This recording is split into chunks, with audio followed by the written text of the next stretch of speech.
On this episode of Still Loading. See what you did? You ruined the book, you big blimp. Oh, call me a blip and I'll turn you into eggplant parmesan.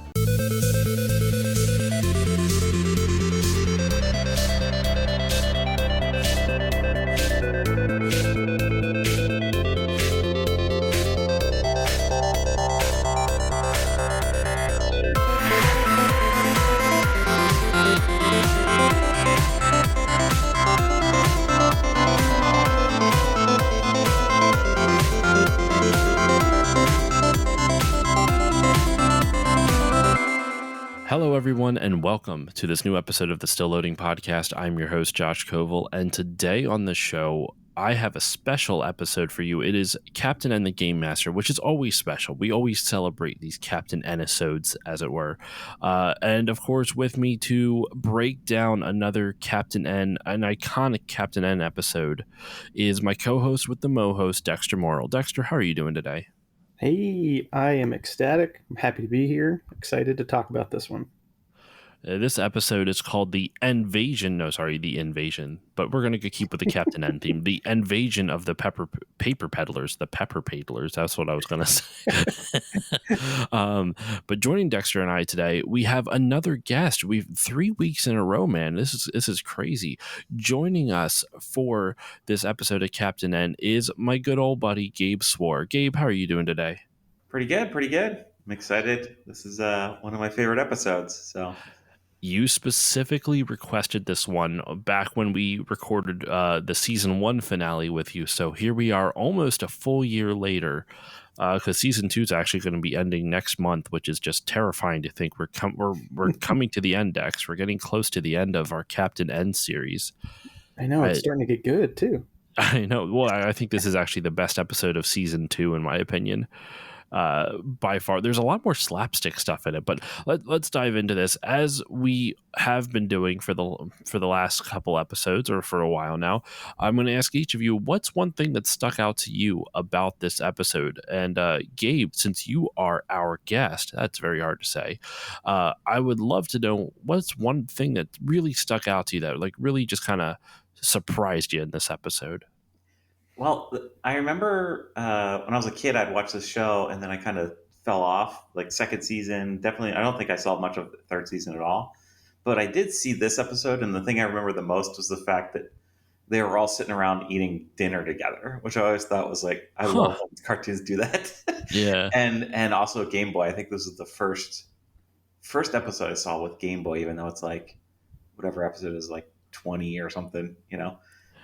Or is it is this episode 2 or I don't know what episode. He shows up in episode 1 of season 2, so this is his 12th episode total with him at least being possibly being in it. I don't know, I don't have the tally off the top of my head. He may have been in every episode in season 2, but he's been in a lot for sure. Yeah, and I remember I always loved Frank Welker, so it was great to hear him do Game Boy, another character, you know. So. And Dexter, what about you? What stuck out to you about this episode? The thing that stuck out to me, and I'm sure we'll go into more detail as we talk about it, was there was a lot of attention to detail. I feel like in this episode, from writing to character designs to animation, that really stuck out to me compared to the typical Captain N episode. In what way specifically? Like what was one of the things of attention to detail that surprised you? So the one that really stuck out to me, and somehow I didn't catch it the first time. The second time I kind of played through the episode, I was like, wow, that was really well done. When they meet Julio, the Paperboy, and Captain N and Julio are introducing themselves to each other. The shot is reflected in a pool of water, like the two of them looking at each other. And then I can't remember what gets thrown into it, but there's a ripple that disrupts the image. And then the focus pulls out of their hands shaking hands, like real up close. Like playing with distance. I was like, that's really artsy for this show. Yeah, that's what I noticed, that same thing too. I'm like, wow, they're trying new things. Like yes, artsy is the perfect description for it. And by the way, it was a fish that popped out of Simon's ear. That's what fell into the. Oh yeah, how could I forget? So you have this really artsy shot, and Simon's just literally like he gets water stuck in his ear, and he's like kind of hitting the side of his head, and it's shooting out like a little like almost like someone spitting water out of their mouth, but it's coming out of his ear. But what's funny though is like that is literally the only shot like that in the entire show. Yeah. That's why it feels so unique, because there's nothing else like that in the whole rest of the episode. Or the series, like we don't see like that interesting like artsy shot of, like you said, the reflection in the water, and Kevin and Kevin and Julio, very Canadian Julio, I might say. I found that like a lot of oots and a boots going on with him. Yes, and stories. Yeah. Stories. I mean, it was what was Deke? Gabe, you might know better. Was Deke based out of Canada? I don't know, but all I know is that board artist must have felt like really ambitious that day. Well, that's what I was going to say. I meant to look up who did the boards for this episode. Yeah, that's usually. I mean, there's always someone. Board artists will always throw something in there and see if it'll stay in. And this seems like someone saw that in a movie or something somewhere. You could probably track down where they saw it. Like the reflection thing, you mean? Yeah. Okay, I'm sure the shot they saw somewhere they ripped off and like, oh, let's put this in. And then the director probably, oh wow, genius. For my own observation, I would say the thing that stuck out to me in this one the most, besides the crazy story, that the story in this is, I kind of love it for how like just bonkers it is, but the slapstick stuff, I really liked. There was a lot of like almost slapstick level shenanigans going on, with like King Hippo and Eggplant Wizard getting stomped on and flattened, and they kind of peel up like a Looney Tunes character. Like there was a lot more of that specifically with them in this episode than I've seen in the rest of the series so far. Dex, would you agree? Yeah, definitely. I mean, like there has been, that kind of humor throughout, but something about this episode, like everything, that's what I mean. Everything seemed to have like a little bit more attention to detail and from all aspects of creativity in this. And I have a theory why, but I don't know if you want me to go into that yet. Yeah, I have a theory too. We could probably talk about that. It just depends when you want to talk about it. We'll wait a little bit to discuss that part. I think once, as we dissect the episode and go through it, once we get to one of those slapstick moments, we can I'd love to hear the theories. I'm very curious about that. But yeah, so let's start off. Let's dive now. I already said we dive in, but now we're diving in earnest. We're going straight into this. So the episode begins with Dr. Wily. By the way, shout out Ian James Corlett, had him on the show just a month ago. This is probably some of the most work he's done in the show, specifically because Dr. Wily doesn't get a lot of screen time in the cartoon. It's always Mother Brain and King Hippo and Eggplant Wizard. You don't get a lot of Dr. Wily. But the episode begins with Dr. Wily absorbing a mysterious liquid from some trees in Congo land, and it steadily kills them. And you don't quite understand what it is for until the very next scene. It says the end team has been summoned to Newsland or Newsworld. What was it? Do you guys remember? Newsworld. Yeah, Newsworld. Newsworld. I love it. And they meet Julio, the Paperboy, who apparently he was the one that summoned them because everyone's turning into zombies in Newsland. And it's just, this episode wastes no time. It dives right into the story. Yeah, definitely. I was very uncomfortable with the animation of the sap being sucked out of the tree. It was a little too realistic for me. But no, shout out to that episode with Ian James Corlett. That was a really good one. I'm not just biased because, I'm on the same show, but I thought it was really good. And he did bust out a Dr. Wily impersonation on that episode. And I was very impressed. That made me so happy. Yeah, I was so impressed that he could do that from because that sounds like that's not easy to do with the gasping and wheezing. No, it sounds like he's constantly. I feel like that's got to be hard on your voice. I'm also surprised because Captain and I always kind of feel it's one of those shows where people who watched it growing up know it and like it, but the voice actors, I can only imagine, like, this was such a small role for such an obscure cartoon that it's not like, Ian James Corlett went on to be the original Goku, and he was in Beast Wars, like stuff that has transcended past just like the video game community. Yeah, and we're like, we love you as Dr. Wily. And I'm like, do your Dr. Wily voice. He did. I didn't ask him to do that. He just did it. I was very amazed that he remembered it. I don't know. I guess my perception is that this would be one of those credits that a voice actor, as they have hundreds and thousands of credits. It'd be like, oh, I did that. That's what I would expect Captain N to be. But so far, both him and Gary Chalk have remembered and Gary Chalk did his King Hippo voice as well on the show, which that made me so happy to hear.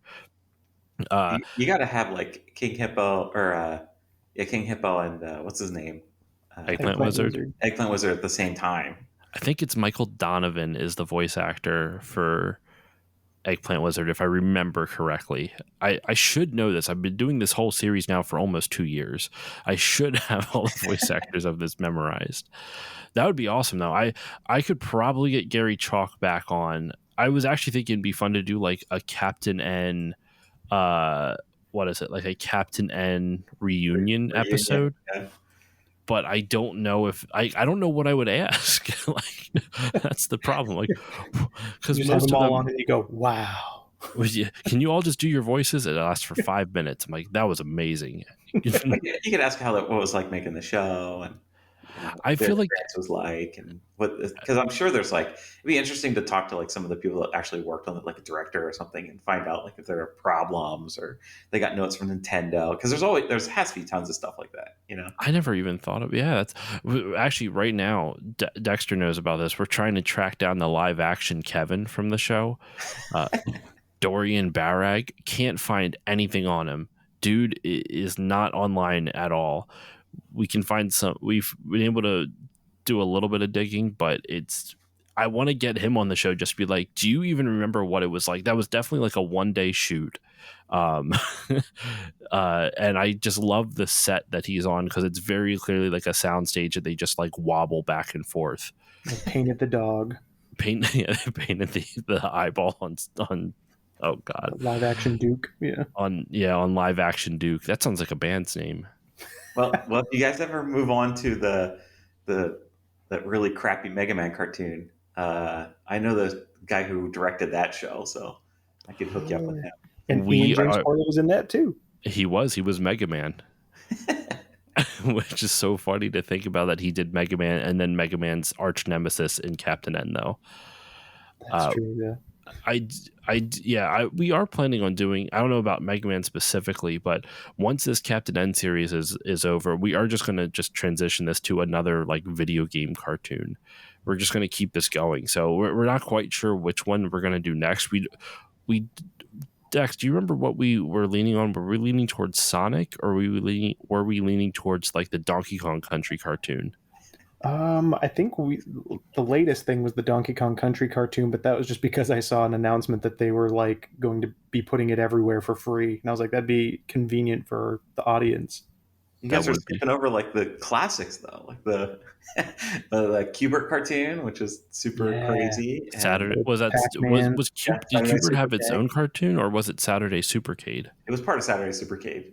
Oh, okay. And there's a Dragon's Lair cartoon. You guys remember that? I had also suggested to Josh like Mortal Kombat, because I remember watching a couple episodes of that on the USA Network, and like thinking back, like how did they even pull that off with the kind of game that is? Do you guys remember that one show with Quirk and Bigfoot and? Oh yeah. What was that called? And it was like, didn't they join that with the Killer Tomatoes too? Wasn't that like on like the same? I don't know about that. But it was like a show where it was like live action wraparounds, and then they had a kid who was like a game expert and he'd give tips.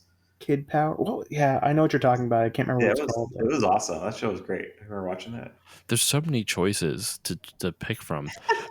The thing is, we're trying to find like ones that people can watch easily online, and like Saturday Supercade, I don't know how easy it is to get online. It might actually be easier. I could try. You know what? I'm gonna Google it. Saturday Supercade. Let's see what Let's see what comes up. There's 3 seasons. Can we get it on YouTube? That's the important question, or just something easily accessed. Excuse me. Oh, I'm not quite sure. I'll have to do some digging. There are a couple like full episodes available. They're like 58-minute long videos. That doesn't seem right. They wouldn't have been an hour long, right? I don't know. With the wraparounds, they might be like taking into consideration like the whole hosting of it, because that's what they were going to do with Captain N and the Super Mario Super Show. Like they were going to be making that a whole thing. God, I love that Super Show. It's so goofy, but I love it. All right, we should continue on with the episode though. We could go down this animation rabbit hole forever. So yes, Julio invites the N team over to Newsland or News World or whatever to help him figure out like why people are turning into zombies.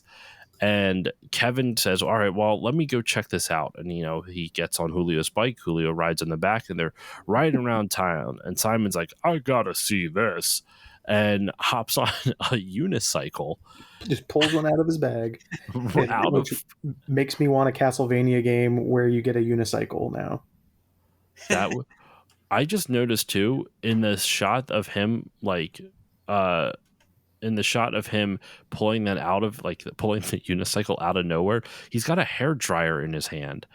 I don't remember him ever using it. Do you? Yeah, he uses it. He does use it. Okay. Hair, while they first introduce each other. It's right before that crazy artsy shot you guys were talking about. Okay, because I knew he got wet, but I didn't know that he used the hair dryer to dry his hair off for that. I don't know what he plugged it into though. What do you guys think of that squirrel scene? Yes, the one where they come through the warp zone and then the squirrel leaves through the warp zone. Yeah, I thought does he come back later in another episode? Because that'd be hilarious. This squirrel just flies out of somewhere, not that I've noticed. Not that I've never noticed. Reference it again in the episode. Do they? Wait, they do? No, not in this episode. Oh, they don't. I was going to say, I'm like, I don't remember that. It might just, I don't know. I think we're almost thinking too much about it. Well, they made such a big deal of it. It's like the whole screen, It's like the whole shot. Like he's in the foreground. Yeah, he probably went and joined like Bucky O'Hare and did like crossover. Yep. You're right, Gabe. Like, I don't know why and why is the portal like in the knot of the tree? They do this all the time where they just manufacture portals for no reason. There's no logic assigned to it. So that's why I was always so confused. Like, why is Mother Brain just constantly failing? She could literally use a warp zone into the Palace of Power whenever she wants because she's done it a bunch of times. But there's always some crazy plan that involves them having to warp somewhere specific. I don't know. I love how unnecessarily complicated her plans are. It makes me chuckle. Well, she uses her brain, right? I mean, she's a thinker. She's more of a thinker than Yeah, I guess so. It just still bothers me. But all right. So Julio's throwing newspapers around. He's really bad at it. And I like that the first lady that he says is a zombie. She like Mrs. Mackenzie. She's like, she turned into a zombie last week. And then he chucks the newspaper through her window. And I'm like, what? She's mad because you just broke her window, not because she's a zombie. She's the one person that he says that she's a zombie, but she never shows any sign of her being a zombie. Like as the way they present it in the show of kind of like people speaking in a robotic voice and shit like that. She just seems pissed off all the time. Well, Kevin even says that too. He's just like, hey, if you're better at throwing newspapers, people won't be so mad at you. We're doing some tips for the actual Paperboy game. Yeah, I'm pretty sure this is from the game because that old lady is in the game and she comes out and like yells at you, So yeah, everything. The kid on the tricycle, the break dancer, the dog, everything was really good. Like references, even like breaking the window. Like that's what it looks like when you miss and hit the window. Like they did a pretty good job here introducing those references. But then at the end, we'll get to that, I guess. But the end makes it seem like that's what's happening when you're playing the game in real life. that it's Yeah. Mother Brain controlling everything. Well, what I think that's where all the slapstick for this episode comes from too. I think it's the source material. Like I think they actually played the game. They're like, oh, let's just be really cartoony with this episode, guys. Yeah, definitely. Yeah, it definitely feels like they more than one person, more than just the writer, has played Paperboy. Yeah, And I would say I'm with you guys on this. I think more than anything, this episode actually shows an understanding of the game that is better than what we've seen in almost every Captain N episode. Not saying that some episodes weren't closer, but this is, I think, the closest to the source material. Specifically, the very end of the episode where Kevin and Julio are trying to deliver all the papers that will like give people like the antidote, the unbrainwashing stuff. And it, he's dodging all these different things. And the camera shot looks like something straight out of the video game. yeah. I thought This is the game they actually played and liked. Imagine that. Actually, I've totally forgot to shout it out. I'm going to have to look it up real quick. Who wrote this episode? We've been mentioning every single writer or the writers for every episode.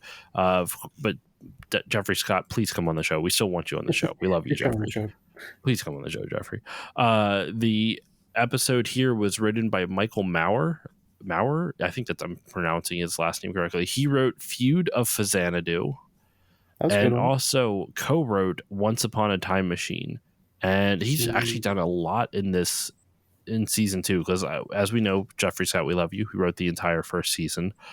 But Michael Maurer wrote The Trouble with Tetris, which I think was one of my more favorite episodes. Once Upon a Time Machine, which Dex, that was one of your favorites. Yeah.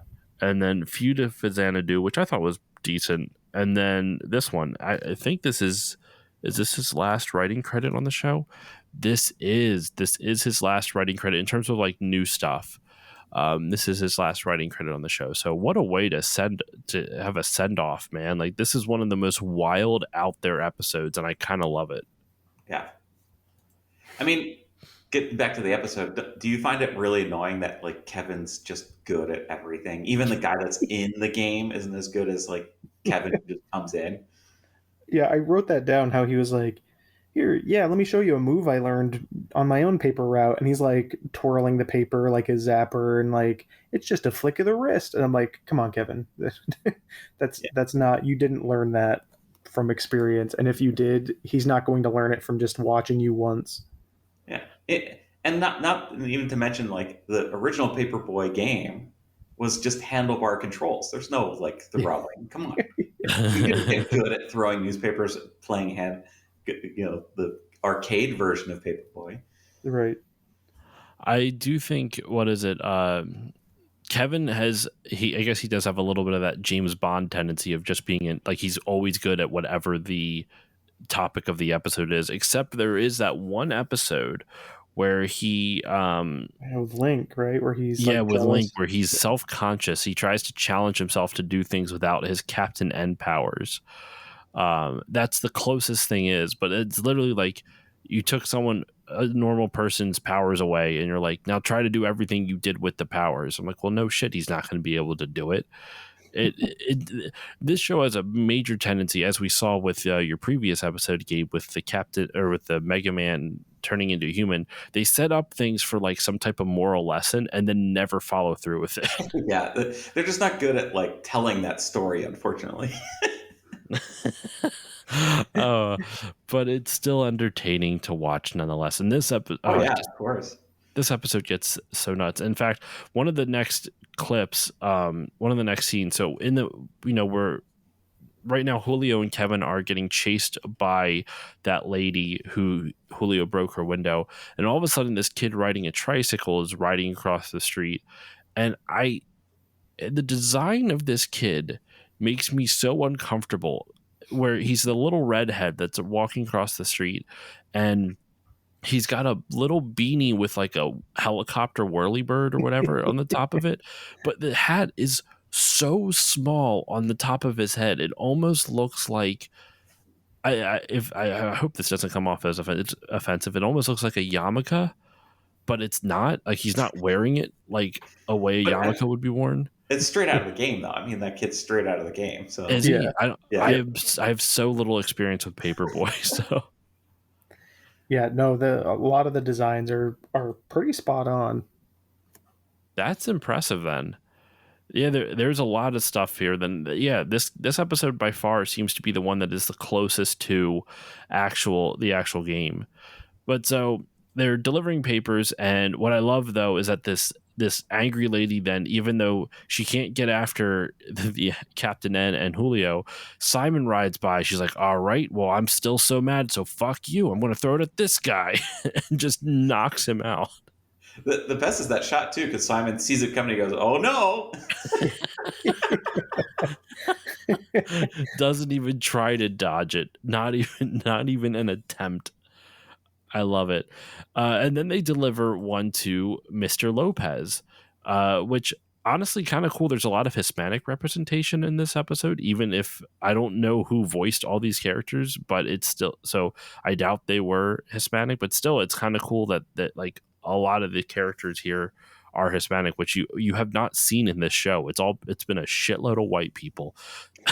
Well, I do think this is this goes into my theory, but I honestly think this is a backdoor pilot for another show. Really? And yeah, because I'm really curious to know like if it is or not. There's no proof. I've looked online, but it just feels like that. What I think that's why there is so much attention to detail, and all these characters are like they really spend a lot of time setting up the family, and they are Hispanic. You know, it's like that's You're actually half right.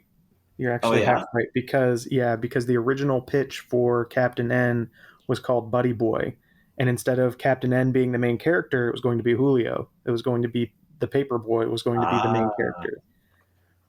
There's a picture. There's some images online of Phil Barlow's designs where instead of Captain N in the center, it's Julio. It's this exact same character design from this episode.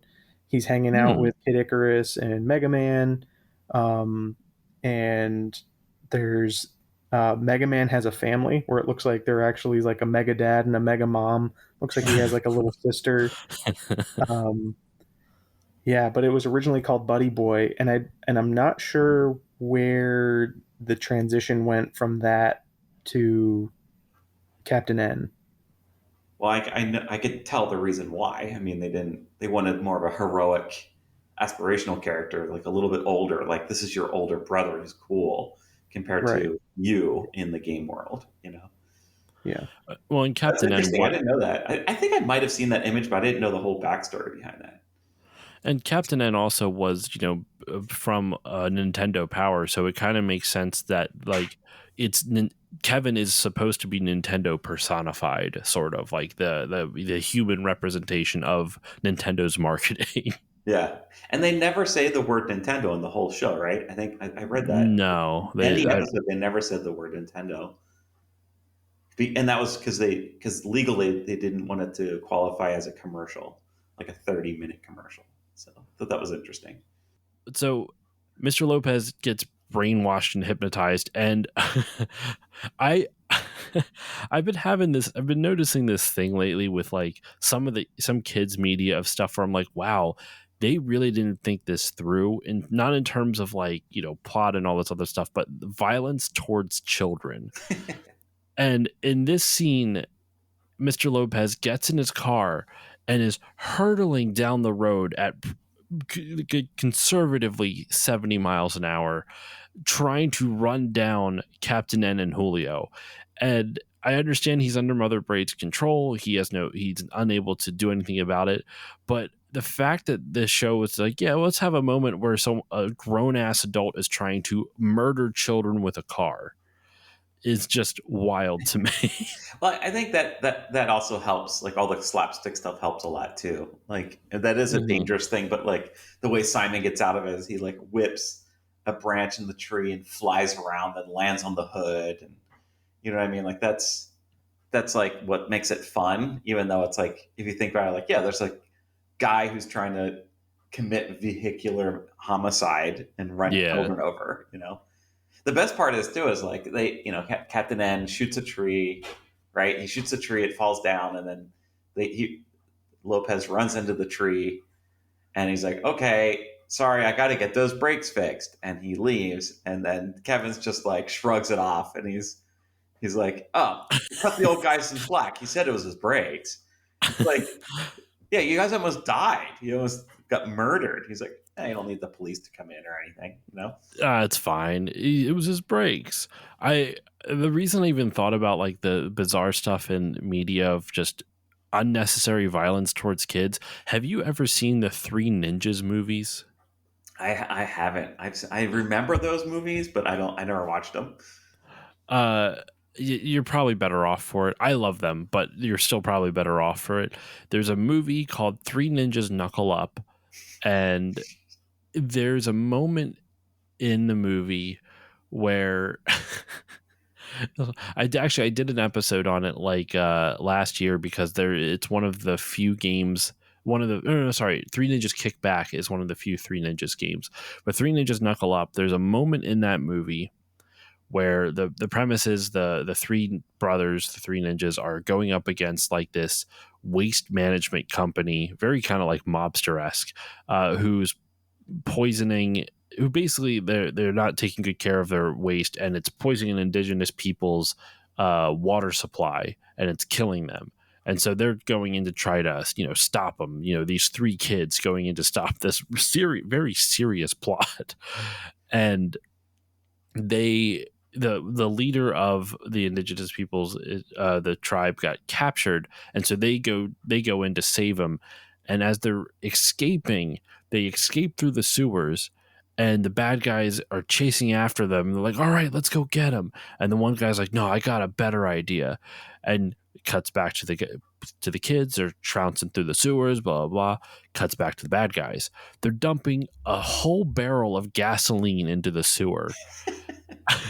And then it cuts back to the kids. They're trouncing through, almost kind of like showing like, look, they're mixing the gasoline into the water somehow. And then they throw a lit match down, and it just lights the entire sewer system on fire. And I'm watching this going, holy fuck, what? What? Yeah. I mean, it's weird because a lot of like media got away from kids in danger, movies and that kind of stuff. And then it was, Del Toro, who's like, well, if you put kids in danger, you're, that's a whole other aspect of horror that we're not, touching on, and like with Pan's Labyrinth and stuff. It's very, very interesting. I don't know. Cartoons are like one thing though. It feels like also like the tone of Three Ninjas. I mean, it's called Three Ninjas. So. Yeah, it's the tone is definitely goofy, but there's just a lot like in the other Three Ninjas movies when you see because it's a lot of them fighting adults and adults trying to beat the shit out of children, and it's much more palatable in the other movies because it's played off so comedically, and in this one it is still comedic, but they up the ante. Oh no, wait, is he there? Can you hear us? Yes, I can hear you. It's still giving me it stopped giving me the error. Okay, we're talking about violence towards children. Yes, I could hear. I was trying to chime in before. I was saying, wasn't that Spielberg's whole shtick with like Goonies and? Yep, exactly. Okay. Yeah. Actually, you know what? Screw good transitions. Listeners, Dexter was able to join us back in. That's why there's an awkward transition here. You brought up a good point. I don't want to cut it out, so we're gonna leave it in. Damn it, we got to make this work. The whole reason we're talking about Adexo is because Mr. Lopez is driving his car at like 70 miles an hour, trying to run down Kevin and the kid and Julio. Yes, and I. With Simon riding on top at the end there, I enjoyed, speaking of children in danger, like Kevin tries to get rid of Mr. Lopez, even though Simon's still there with him. Like, sorry, Simon, you're going down with the ship. Yeah. Yeah. Collateral damage. They just leave Simon to his own devices. But yeah, so anyway, moving on with the episode. Otherwise, I'm going to keep tangenting about Three Ninjas because I love those movies. It cuts to the Daily Sun, I believe is what the name of their newspaper is. And I think that's from the game, and I think it's because Atari was in San Bernardino, and I think that's the actual paper in San Bernardino. So I think that's where that comes from. Yeah, just as a little side That's note. kind of awesome. I did not know that. King Hippo is stepping on Eggplant Wizard's corn feet, and while he's letting this whatever mind control juice go everywhere. And this is what I was talking about before, Gabe, where I'm very confused by the logistics of this mind control juice, because the whole thing is like, if it's in print, then then whatever people read, whoever is controlling that mind control juice controls the person who read it. Like, okay, as far fetched as it is, I understand it. And later on in the episode, then it also has the ability to control electronics and machines and appliances. But in this scene, it's around 6 minutes and like 30 seconds in. Mother Brain conjures a fucking monster out of the ooze, out of nowhere. And I'm watching this and I'm like, why aren't you just using this the entire time? Yeah, you could tell it was like please don't make us into zombies is the line, right? But it's like, wouldn't that solve all her problems? Number one, like if they were just do what he tells them to do, and then they wouldn't screw anything up. And then two, so it's a portal now. Like, and didn't they read all the newspapers anyway? Wouldn't they already be zombies? That is a very good point. You would think, unless they don't know how to read. Yeah, but I don't know. I didn't even think about it. You're right. They have read everything that has been written. So why aren't they zombies? I literally didn't even notice that. Side note, Dexter, 6 minutes, 41 seconds. It has King Hippo and Eggplant Wizard like being scared of the monster that Mother Brain conjures. That should be the thumbnail, because Eggplant Wizard's mouth is terrifying. It's a square. I actually was thinking of having Eggplant Wizard dressed up like someone from Mount Icarus. That one was hilarious. As Kid That Icarus's was really cousin. funny. Oh yeah, that one's pretty good. or them as bikers. Or any of King Hippo's, I know we're going to get to it, but any of King Hippo's disguises, every time he showed up in a disguise, I laughed out loud because you could still see his nipples, like even when he's in the robot suit. That's right. that is, oh my god! Actually, in speaking of King Hippo's nipples, a sentence that is only normal in the context of this this podcast. We were watching it yesterday or Friday. I think I watched this Friday night to take notes, and my wife was like, "What's up with his chest? Like he's like, specifically his nipples. There's no consistency to their shape or dimension." I'm like, oh, so you noticed? Like, I don't really subject her to this cartoon, so the fact that she watched it like once or twice and was like, I don't understand what the dimensions of his nipples is, like one of the first things she noticed. It made me laugh. I loved it. She can be on the show now. You say, well, that's the game. It's from the game. If you played the game, you'd understand. It's always from the game. Even Simon getting cream all over his face in like 80% of the episodes. Oh my god.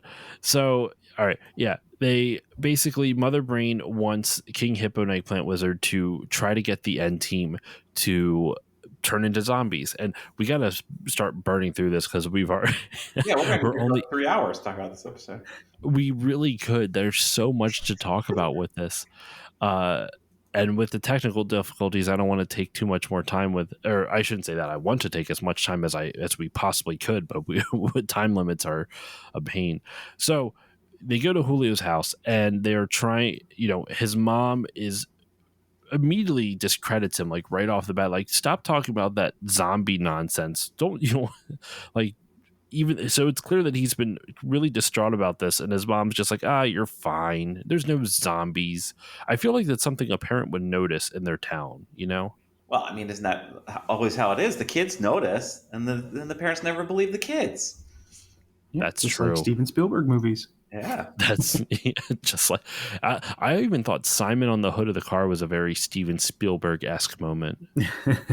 Yeah, very Indiana Jones. I also like they get bonus points for using the one Spanish word in this in this one scene too. Miho. Hey, Miho. So that's good. One point there. They get 1 point. So his mom is getting everyone a glass of milk. For some reason, Game Boy decides to drink it, and it short circuits him. I didn't quite understand the purpose of that gag, other than like, look how funny it is. Game Boy is drunk. He hurt himself? Is that the joke? I don't know. There's probably just like we need Game Boy to have some business here. He does a lot in this episode too. He's flying all over the place and everything. But then what I love though is after that happens, Julio's mom is trying to read the newspaper, and he cut all the clips of the newspaper out. And she's like, "Did you do this again?"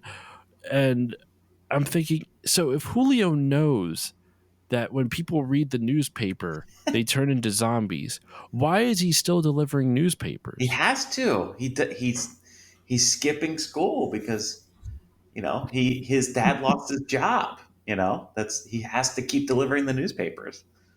Oh, I totally missed that.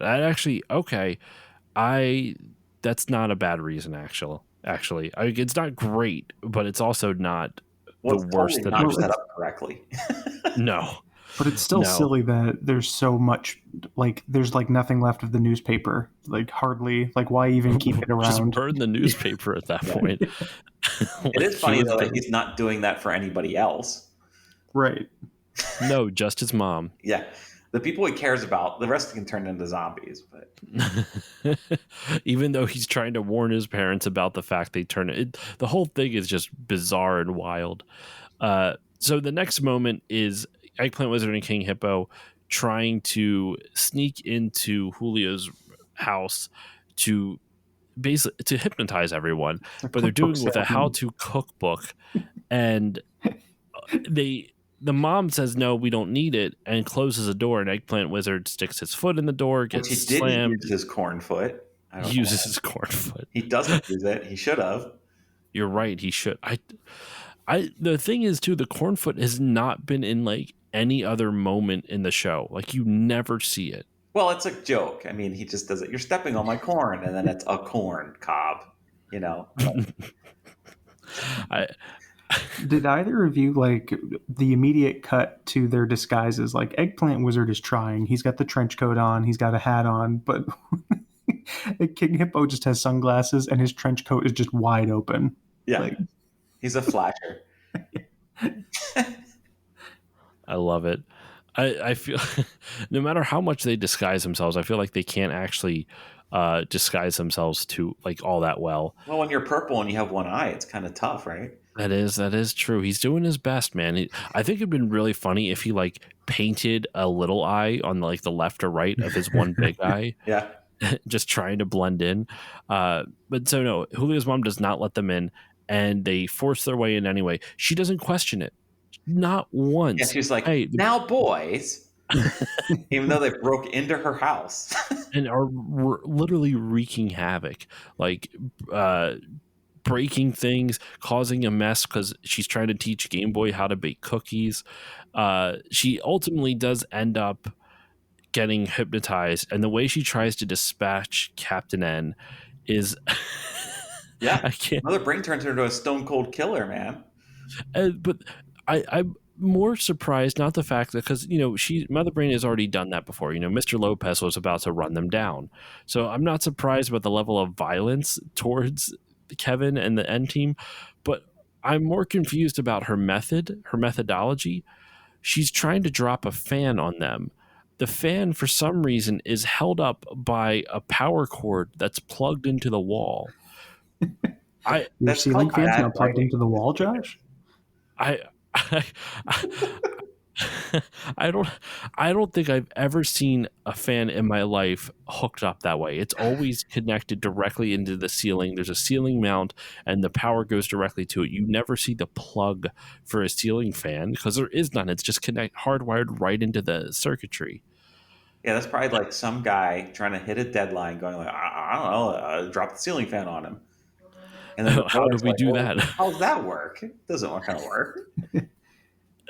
I just like how it's being suspended by a single power cord, which would totally rip out of that thing. Yeah. There's no way it would stay up there. The other thing I noticed in that scene was this is one of those details I brought up earlier. Kevin's face, like his reaction, they don't normally break that much, especially with the N team. They don't usually break their character designs that much. But Kevin makes the full on like whoops emoji face with like the teeth out to the side, like the clenched teeth emoji. Like, and I was like, wow, they really changed Kevin's facial expression for that. Yeah, they made this one cartoony.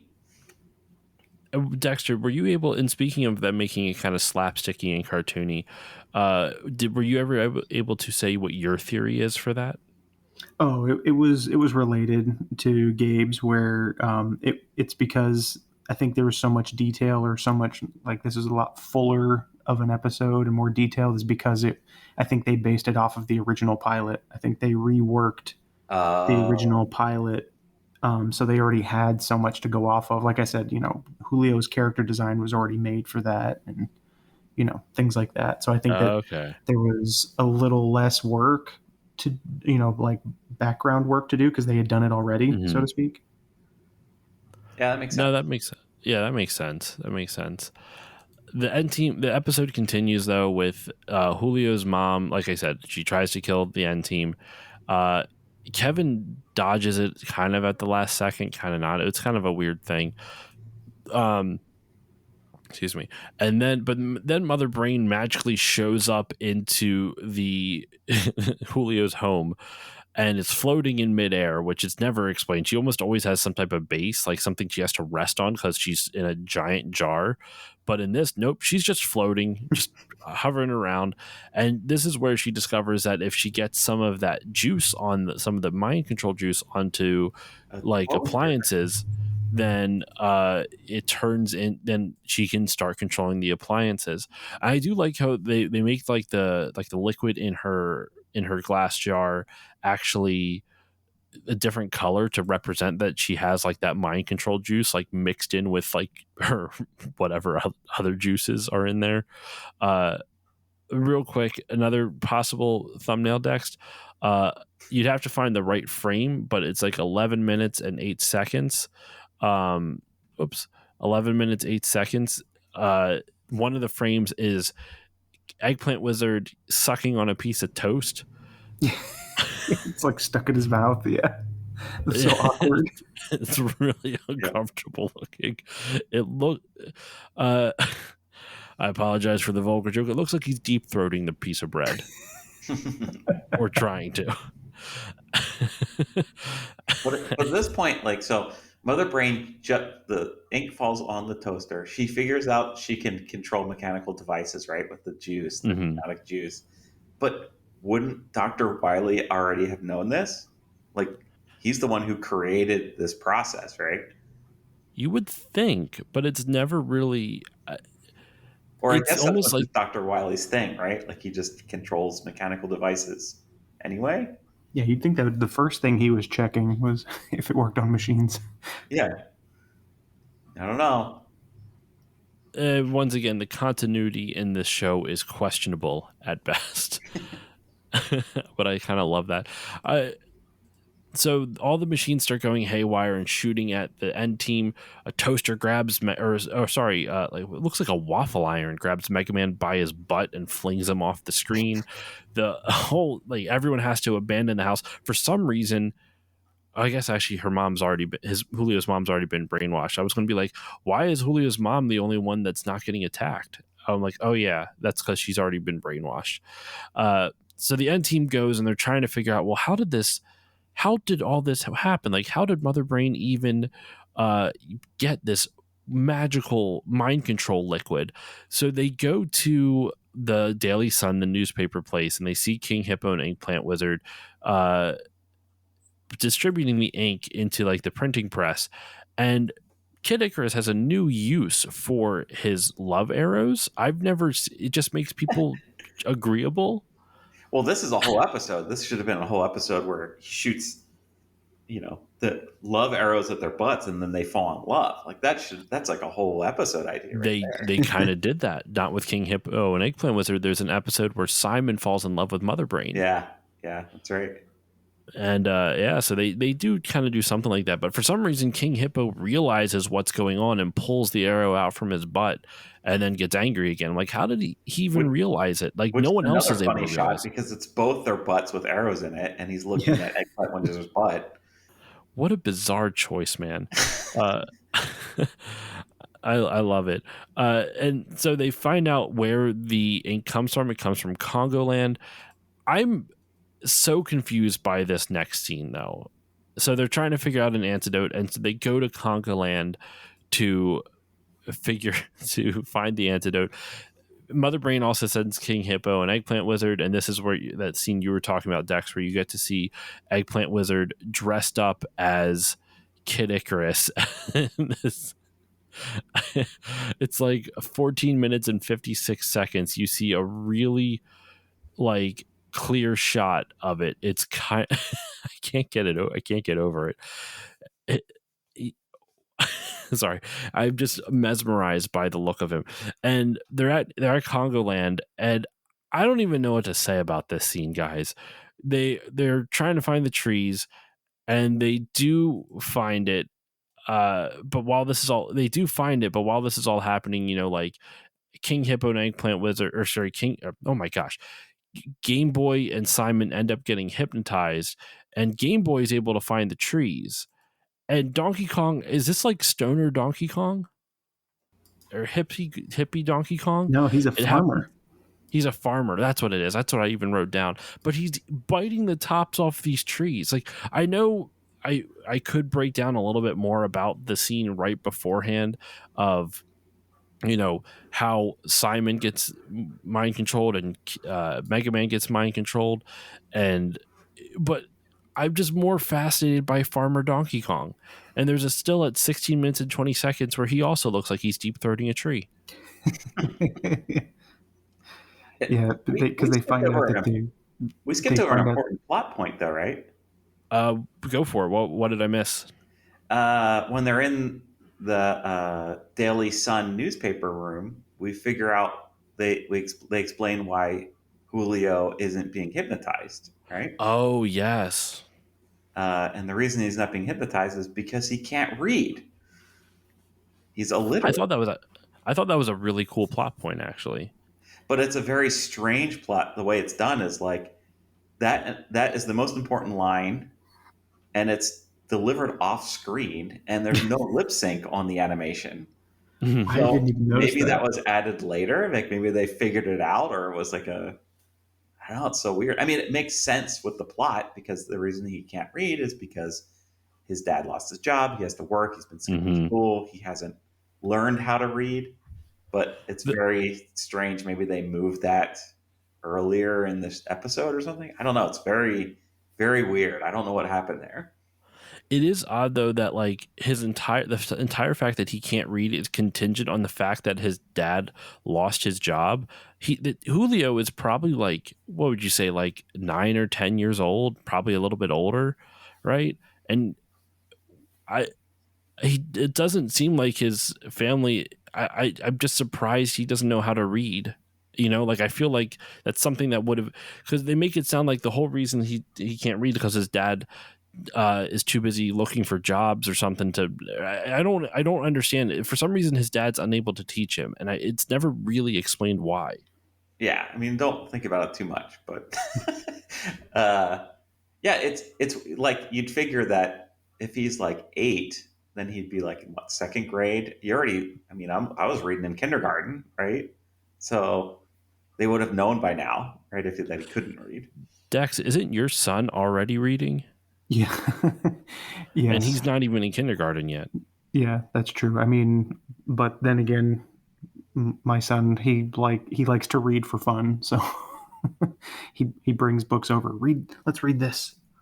So the other funny thing too is like while they're in the newspaper place, they said, oh, let's split up and look for clues or whatever, and then there's a book about sap at the newspaper place. Like what the heck is that all about? Like, first of all, is it a library? And two is like, why would there be a book about sap? I mean, what? I didn't get the connection at all. It felt like this whole scene was an attempt to plug a plot hole, and all they did was create several more. I think you nailed it, Dex. That's definitely what it. Oh my god. Yeah, so the antidote though to the mind control serum, they're trying to figure out what it is. I do they you maybe you guys paid more attention to it than I did here, but the way they figure out how to do it is that they see Donkey Kong eating, like basically like biting off the tops of the trees and almost like he's drinking them or something like that. No, he's just biting them off. And Game Boy walks up to him and whispers something in his ear, and then he spits, and Game Boy just conjures a bucket.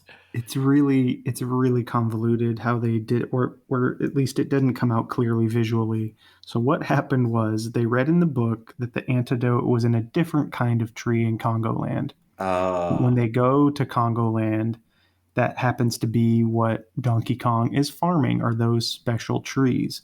And so Game Boy's idea is to trick him after he takes a bite, is almost like a fly to like buzz around him. And when Donkey Kong tries to squish him like a fly on his cheek, it squirts the juice that was in his mouth out. And Game Boy catches it in a bucket that he does conjure from his screen. Yes. Totally makes sense. Yeah. Come on, Josh. It's so obvious. How did I not know? I thought those were the same trees that they were harvesting in the beginning of the episode. That's why I didn't think too much about it. No, they've got nonsense names, like the bad tree or like the Jumba tree, and then the good tree is like the Unga tree. I can't remember now, but it was something like that. They actually say what the different trees are. Make them a different shape or a different color or something. Yeah. That'd be great. That'd be make it a little more clear. No, it's not, so confusing. Yeah, it's not well. But speaking of amazing visuals, we did gloss over Mega Man just like walks through a tree before he gets turned into a zombie. Which they call later on. Yes, I had to pause because I was laughing so hard when he walked through a tree. And then he does it again later in the episode. Like, this is just how, like, he doesn't walk around trees. He just walks through them. He walks just in straight lines, I guess. Yeah. When I was watching like a it again, once again, he's supposed to be a real boy. Yeah, real boys walk through trees. For keeping with the Captain N continuity. What I love though is like when I was watching it this morning in prep for today's recording session, I saw him do that at the end. I'm like, why does that seem so familiar? And I'm like, I'm like, did he do it earlier in the episode? And he did right here. Real quick, actually, that scene where he like burst through the tree, I didn't notice this till just now. I think, Gabe, you might have called it out, but I just got to shout it out again. If you did, I apologize, and I'm going to shout it out again. King Hippo and his knight's armor. Did any of you take a look at what they did to his knight's armor? That wasn't me that pointed that out, but was that you, Dex? It's amazing. It's an amazing design. Yes. It's inspired. Where they specifically included armor plates for his nipples. Yes, that was me. I don't know if you guys noticed either too. It's like that amazing design is delivering a package for Mega Man, right? And he opens it up, and whatever he's reading is like a tablet that hypnotizes him, right? But before it turns into like the hypnotic ink, it says sucking unit mega pump, and that's like what he's that's what he's delivering to him. That whole plan was pretty interesting. That whole plan was so convoluted because first he delivers him a package, and Mega Man opens it and he's like, "What is this?" And King Hippo's like, "Here, read the directions." For the sucking unit mega pump. Yes. So many layers to that joke. And we got there by walking through a tree. Non-stop entertainment, this show. Yes. This episode, I think, by far is the best one of season 2 that I've seen. Like, there's just so much. Almost every moment. I mean, hell, I'm still at that scene with the the armor nips. Even his, like, when he's giving Mega Man like the instructions, King Hippo's giving Mega Man the instructions, the design of King Hippo's fingers, they don't look like they're attached to the armor. He has like a balled up fist. Oh, I guess that's true, because he doesn't have fingers. So they literally created mechanical fingers, because that's actually his kind of boxing fucking gloves. genius. Do you see it's at 15 minutes and 45 seconds. You see it. And I was like, why? Like, doesn't King Hippo have fingers? Why wouldn't they just have normal fingers? I forgot he's always wearing boxing gloves. I bet you this is this design's awesome. Like, it has a face and everything. I'm looking at it too. Like, he's looking through the mouth, and he has like a Mo Howard haircut with like the robot has a Mo Howard haircut with, and it's pretty amazing. I like this design. People give The Simpsons so much credit for having their layered jokes, but I think people are sleeping on Captain N. There's another thing to your theory, Dex. Captain N did it first. That's right. Oh my god. All right, we gotta burn through this. So yes, they get the antidote from Donkey Kong spitting it out. Everyone on the N team gets hypnotized except for Kevin, Julio, because he can't read, and Game Boy. And they determine that the way they're going to awaken the people or to get the people out of their to get people to stop being hypnotized, they're going to use the word of wake with the antidote ink or whatever it is. Do you think that might have been a reference to They Live? Yeah, definitely. Okay. Oh, I didn't even realize that. Well, have you seen They Live, Dex? No, but I'm familiar enough with it that I understand the reference now. Yeah, I haven't even. I know it's a classic John Carpenter film, but I have not gotten around to watching it yet.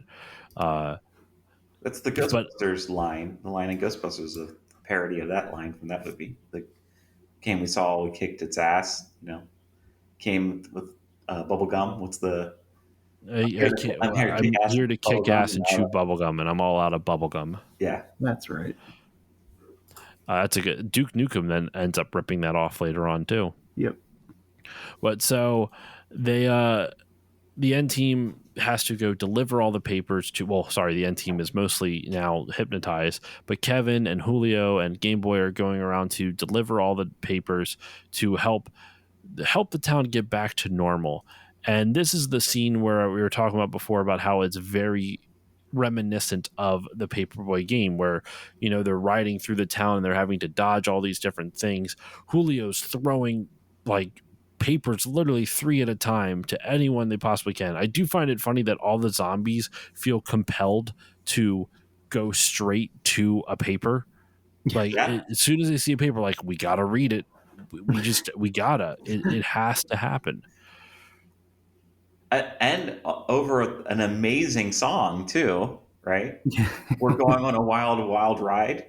That song's great. Is that a parody of something? I don't think so. I think it's just a cool song. I think it's a cool song. They've done stuff like that before. We'll have parodies. Now, one of my favorite moments that I noticed, and I don't, there's a weird like semi-continuity error. So when you see the lady with the rolling pin come back and she tosses it at Kevin during this final chase sequence, it's around 18 minutes, and I'm going through frame by frame in 43 seconds towards the latter half of the second. The pin that she throws doesn't match the pin that she, like, the shot of her throwing it and then the close-up of the rolling pin don't match. The one looks like a rolling pin has 2 normal handles, but one handle is red. The one that's like a close-up is just like a binky, or like it looks like a bottle with a rolling pin handle on the bottom. Yeah, do you think it's supposed to look a missile or something? I was confused by that too. I think so. I think it's supposed to do that, but they like, and they give an extended amount of time on the shot, so it's very clear, like, hey, she's throwing a rolling pin, and then there's a long close-up of the rolling pin that is just not a rolling pin. It looks like a missile. I wonder if that's from Paperboy as well. Maybe that's from the game too. I could see it. I mean, like I didn't catch a lot of the other references, so I wouldn't be surprised. But then Mega Man jumps out of nowhere, has a pile of tires randomly in some dude's garage, puts them all down a hill. Then it finally has the shot I'm talking about around 19 minutes into the episode of Kevin dodging all the different pedestrians and everything. I thought that was really cool. And You Julio jump gets through knocked. the tires. Mm-hmm. And then Julio gets knocked. This is one of my favorite scenes. Julio gets knocked off the bike by Lana with a garden hose, and he's down on the ground, and Lana just walks up to him and goes, just the emotionless, no dialogue, just showing him the mind control thing, and Julio's like, I can't fucking read this, and just runs off. Man, she failed. She failed. Like earlier, she was trying to teach me how to read. And luckily, she's such a bad teacher, or the episode would be over. That's true. It would not have worked out for. I didn't even think about that. Ultimately, though, the way that they end up winning is that Game Boy and Julio paint a giant word of awake on a billboard, and he calls everyone's attention to it. Mega Man walks through a tree again, and no everyone wakes up. Either. Everyone wakes up. Julio throws one last paper to his mom to wake her up. That's when you finally see his dad, and you find out all's happy because his dad has a job, and the episode ends. I know I kind of rushed through the last little bit. So, guys, is there anything you wanted to highlight, both specifically in this last little bit, and additionally just throughout the episode? If there's anything else besides outside of that you would want to touch on. Well, I do think just this ending part is very abrupt. Like it's a very abrupt ending. It's like, oh, and I'm here. See you later. End of episode. It's like less than a minute, right? It's very, very abrupt. And I have some other things to add, but what do you think? Yeah, they wrapped it up pretty quick. It very much felt like one of those very special episodes from like 80s and early 90s sitcoms. It definitely had that quality, and I will always be okay with ending an episode of a TV show with a thumbs up and a wink. This whole like Hispanic thing is very strange to me because so it's the Hispanic family that's having financial problems and their son is illiterate. That's not a good thing. Oh yeah, that's not good. But they get bonus points for having one word in Spanish, but then they lost points for like no food representation. Like, why is she cooking like chocolate chip cookies? She should be making like burritos or quesadillas or whatever. Like they lost points for that. It's like it's like the perfect place to do it. So I don't, maybe it was in there and they changed it or something. I don't know. Yeah, that's true. I thought the same thing as you, Gabe, where it was like they finally bring in a family of like people of color into the show, and they have them represented as poor people, and I'm kind of like, what was that necessary? I mean, now the house looked pretty nice. With that said, it was very strange. It was almost like it didn't really quite match up because they say like we don't have a lot of money, but then their house looks like a standard suburban house. Like a middle class house, and I'm thinking it doesn't quite like what you're telling me doesn't quite match up with what you're showing me. Yeah, and she has tons of appliances that all attack them. It's like every appliance, a drill, waffle iron, and a toaster. Yeah, exactly. Anything else that you guys want to touch on before we start wrapping up? I have a question because I haven't watched a lot of season 2, but did you guys talk about like how the opening is different? Because yes, I believe we did in our first episode. It's got Lana talking over it this time. and was that thing about the dad, like her dad, in the first episode? I don't remember that being in the first episode of Captain N. Yes, the very first episode was they touched on needing to summon Kevin because the king was missing. So is he does he ever come back? Like, yeah, they have a couple of episodes where he's like the first episode of season 2 where they get Game Boy. They have a chance for him to come back, but the king's like, no, I found someone that'll be more helpful, and he sends Game Boy instead. He uses like the one chance to come back. And before that, they did like a Mirror Zone episode where they think the king has come back, but it's like his evil Mirror Zone version of him. And then there's like this whole plot to replace the entire end team with the evil mirror version of them. It's very convoluted, as you can expect. And then my other question was, is like, Game Boy recharging Kevin's belt, that's like a runner, right? Like that's in a lot of episodes. Because I totally forgot about that. No, that's the first time. That actually makes a lot of sense, though. Yeah, it does make sense, right? But what does that mean? Like, does that mean that like his belt has never been recharged? Because he always runs out of the pause button, because the pause button will get him out of everything. I don't know if you have juice for the pause button. You've never seen him like actually recharge it, but Game Boy in general has been used throughout the second season to charge things, just not Kevin's power pad. There's an episode. Actually, it was, I think, the time this is being recorded, it was the most recent episode we released of the series, where basically some dragons attack the Palace of Power, and like it loses power, and so to keep the power defenses up, like Game Boy somehow, like because they attacked it, there was like a short circuit, like a power surge, and Game Boy got overcharged.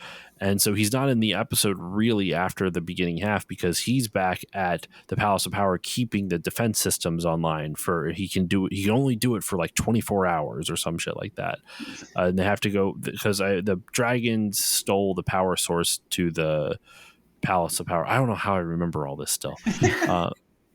And so like there's lots of moments of Game Boy just charging things, but like Dex said, this is actually the first time he's ever been used to charge Kevin's power pad.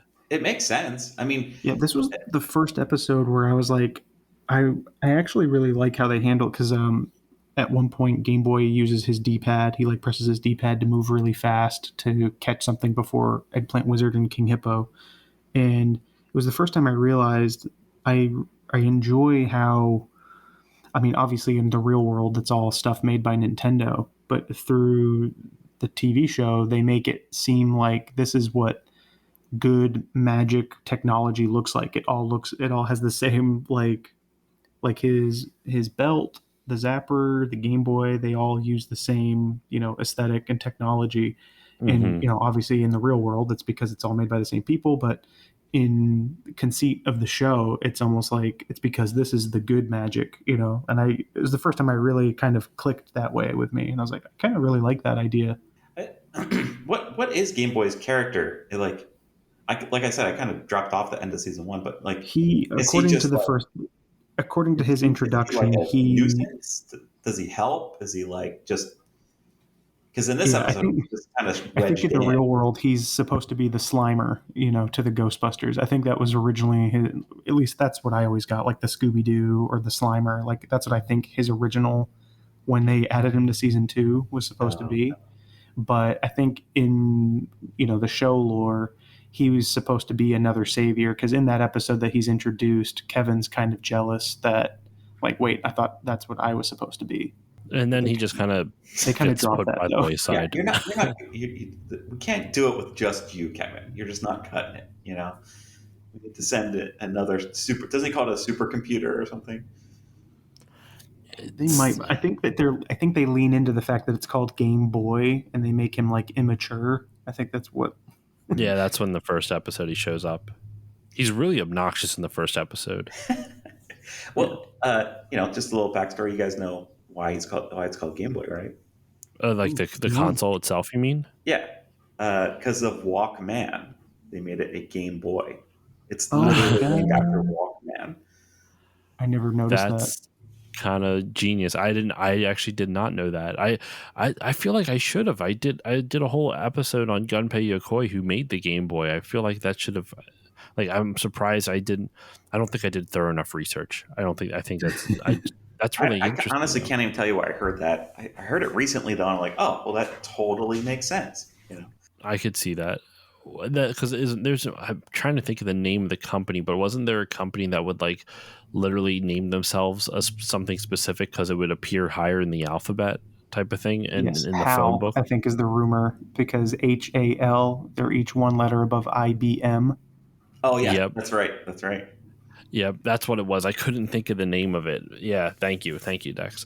All right, The we got to Walkman wrap. was huge. I mean, that's why the Walkman was huge. I mean, it was Oh yeah, like the biggest thing ever. And they're like, well, it makes sense to call it a Game Boy. I could see how that logic worked. Yeah, uh, definitely. didn't they recently bring back the Walkman? Like somewhat recently, like didn't Sony try to bring that back like last year or something like that? I mean, you don't really need to. Like our phones are No, all Walkman now. no, yeah. Talk about like technology, like MP3 players. I know Walkman's not an MP3, was not. It was a cassette player, or whatever it was, a radio as well. But Uh, you you don't need any of that anymore. Sorry, what, Gabe? I don't know if you guys talked about it or not, but I was looking at the credits in these episodes, and there is like a translation credit. Like someone Hmm. was translating. So that says to me that Nintendo or these companies were getting all these scripts at some point, to translate it to Japanese. So it's Oh. very interesting to know if like what these people thought of this show. Like what did Inafune think of Mega Man's portrayal, in this show, Does he walk through a tree? He needs to walk through a tree. It's really interesting. I mean, really interesting to know because I know that the Video Game Historical Society, I mean, Hmm. Video Game History Foundation, they just uncovered all like the original transcriptions between like Capcom and Disney for the DuckTales games, and it's interesting to Oh. see like Disney giving notes on like what they think should be happening in the game and stuff. So I'd be curious to know. There must have been a lot of back and forth with the studios or the video game companies too, and this studio. So I'd be very curious for this one specifically, just because. So I did a panel somewhat recently at a convention called "How Did This Get Approved?" and it was about Captain N, just like talking about like I don't. I'm very confused by the choice of how they chose to represent specific games in the cartoon and the different characters. Like Simon Belmont being kind of this vapid, pretty boy, surfer dude, surfer bro, and Mega Man basically sounding like he smokes 20 packs an hour, and like Kid Icarus with his Icarus speech impediment, and like all these different things where I'm like, I don't know why this was thought to be like a good idea, I should say. Like the thing is, I give all the credit to, I mean, I think the voice actors do a fantastic job with what they're given type of thing, but it's like a lot of the stuff I'm just so surprised by the choices made for the how the show represents its source material, if that makes sense. And so that was the whole idea of the panel. And so I would really love to know how much input Nintendo had on this. Like, was it really, because just to me, it seems really loose. It seems like they had very little, like they gave very little input, you know? I think if you think about it in context, though, I mean, everything Nintendo was super new. Let all these characters together on one thing. Like this is a direct reaction to Roger Rabbit. I mean, this is exactly like Roger Rabbit happened. Then this, they're like, oh, what if we did that with video game characters? And that was probably the Mm-hmm. pitch for the show. And like I could see where all those things come from because they're like, well, like what's there's this character Kid Icarus, like he's Greek or whatever, and let's just add some kind of Icarus or make his stuff rhyme or whatever. Then Mega Man it's like they're like, well, what's a strong character? I don't know. Let's make him sound like Popeye. So now he sounds like Popeye. You know what I mean? Like it's like it's like dumb choices, and like it feels to me like no one was just watching what was going on. And then like if you're asking like 10 people to make notes on something, none of them have any time, or you can't wrangle the notes in time, and then Mm-hmm. something like Captain N happens. You know what I mean? Like that's what it feels like to Yeah, me. and Sonic the Hedgehog's the first like big franchise I can think of that had kind of almost like a lore Bible, because that's when they started coming up with like Tails' name being Miles per hour, and stuff like that. Like, Yeah. and but that was because they were going back and forth with Sega of Japan and stuff like that. They kind of had to have this cohesive since they were kind of both creating stuff. But yeah, I don't think they were really worried about like lore or continuity or things like that between games, because I mean, they were what, They weren't even worrying about it between like with like any properties back then. Yeah. Like the only reason that Transformers even kind of makes sense is because Marvel took control of it, and like That's that one true. dude wrote like the Bible for it, and then they kind of just followed that. But like He-Man was like a million creators; they just kind of made it up as they went along. You know what I mean? Mhm. Like it's all that stuff back then was like that. It just wasn't. They're it's kids crap. Just do whatever. You know. It's but now it's looking back, you're like, well, these are like these giant, intellectual properties that could be like multi-million dollar. Like I'm sure there's a Mega Man movie coming. I'm sure there's like you know what I mean, like all this stuff, Mhm. Yeah.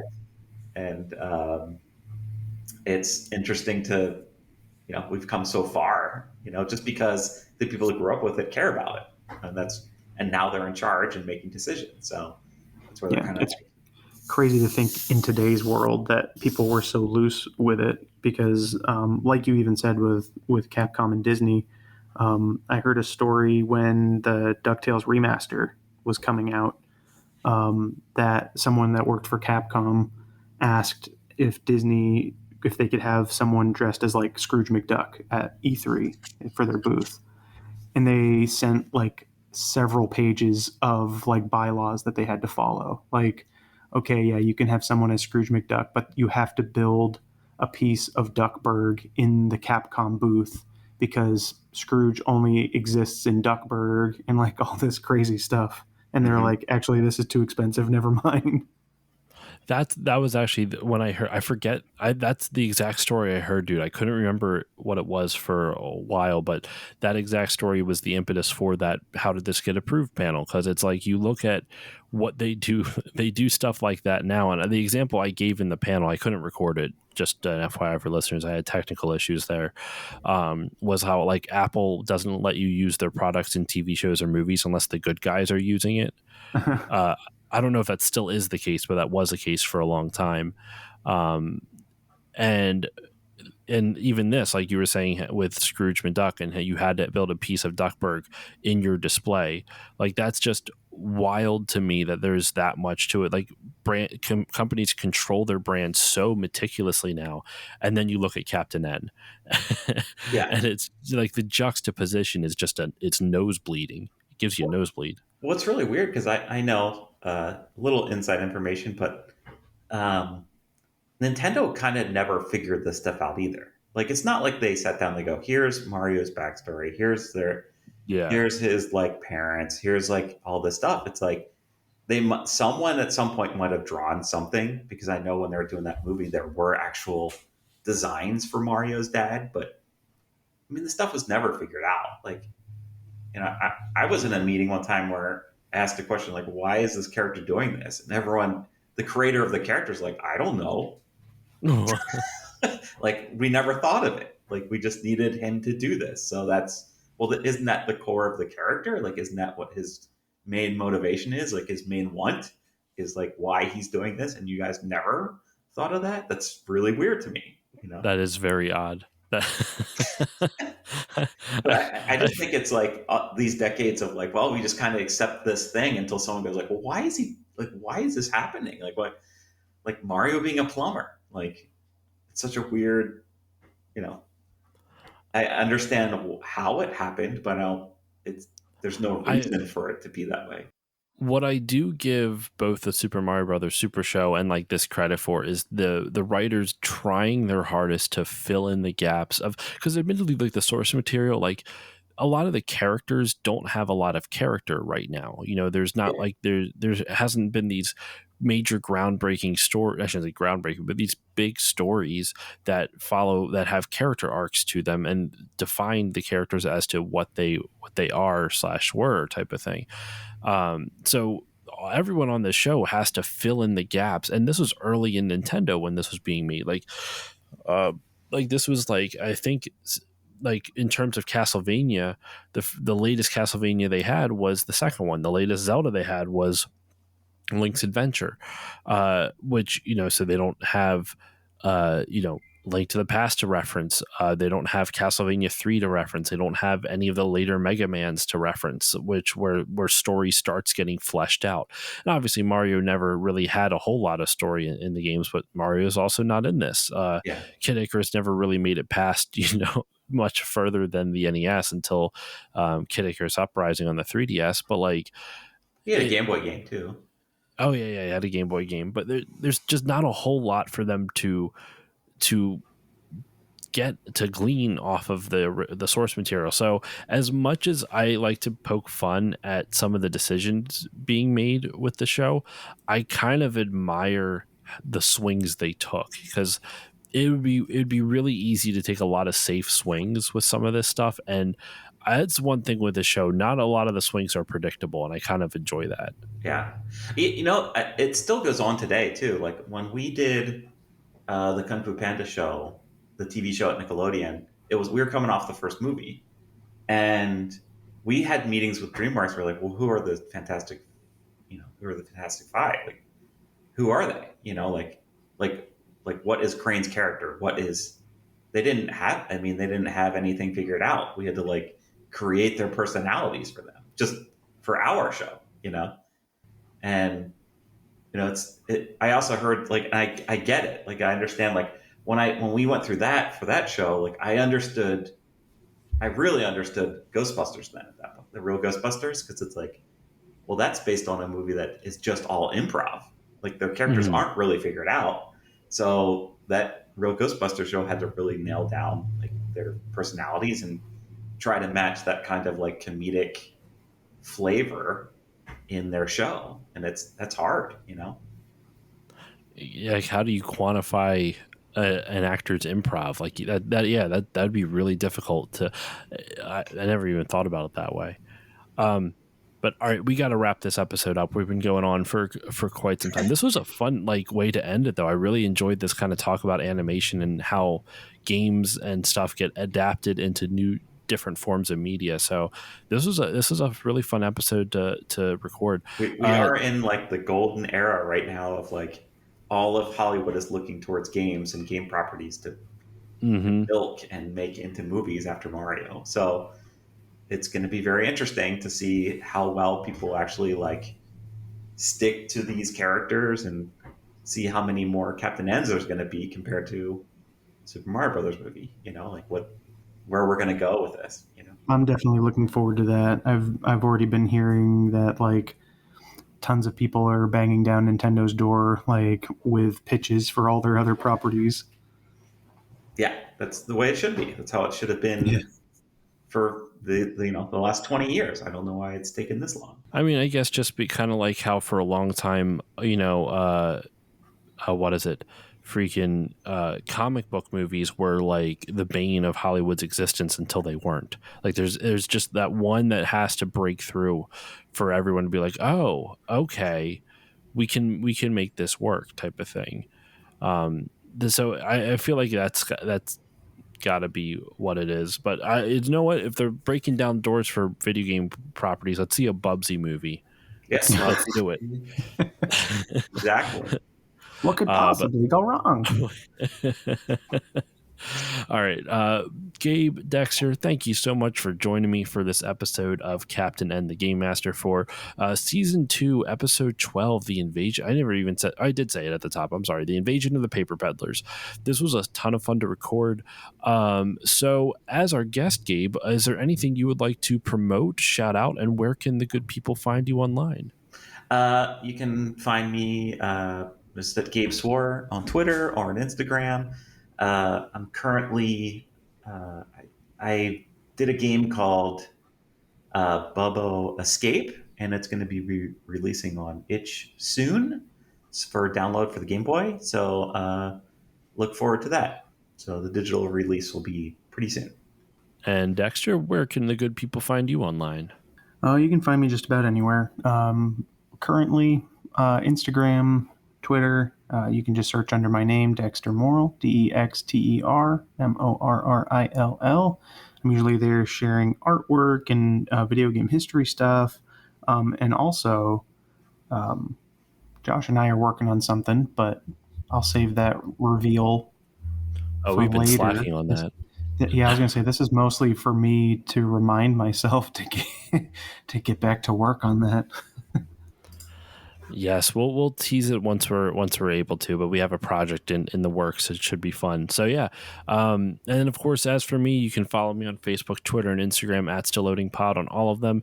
If you want to email me, you can email me stillloadingcontact@gmail.com. If you want to support the show, please consider giving it a 5-star rating and or review on Apple Podcasts / whichever podcasting app you use, because it makes me feel warm and fuzzy. I like feeling warm and fuzzy. But you can also support the show monetarily for $1 a month. You'll get all the episodes a few days earlier, actually like 5 days earlier, at better audio quality, plus patron exclusive or patron roles on the Discord and voting rights. That's right, quarterly polls happen now on the Patreon. Well, it's been happening for a little bit. So if you want to help shape the show, help guide the direction of some of the topics that I'm going to be bringing up on the show, you can go to patreon.com/stillloadingpod. And for $4 a month, you get everything I mentioned before at the $1 level, plus 2 mini bonus episodes every month. And for $5 a month, you get everything I mentioned already, plus access to Still Bonding, which is my James Bond podcast where me and some friends bond over 007.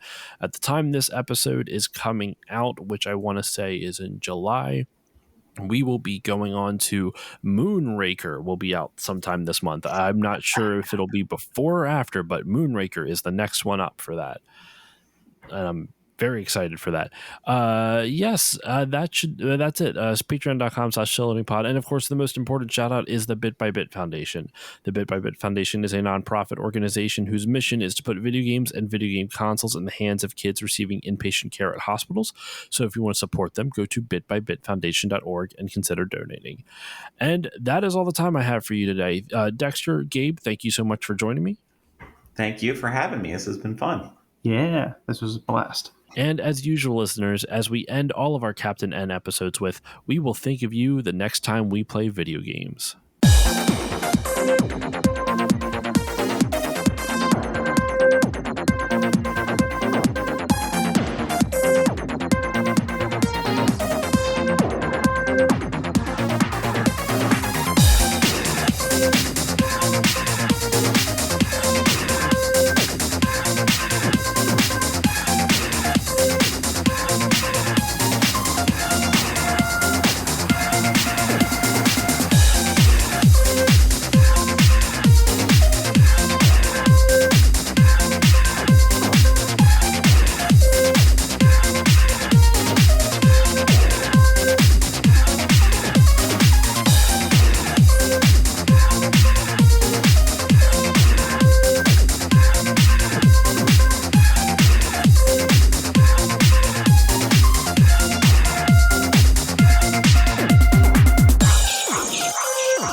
Oh.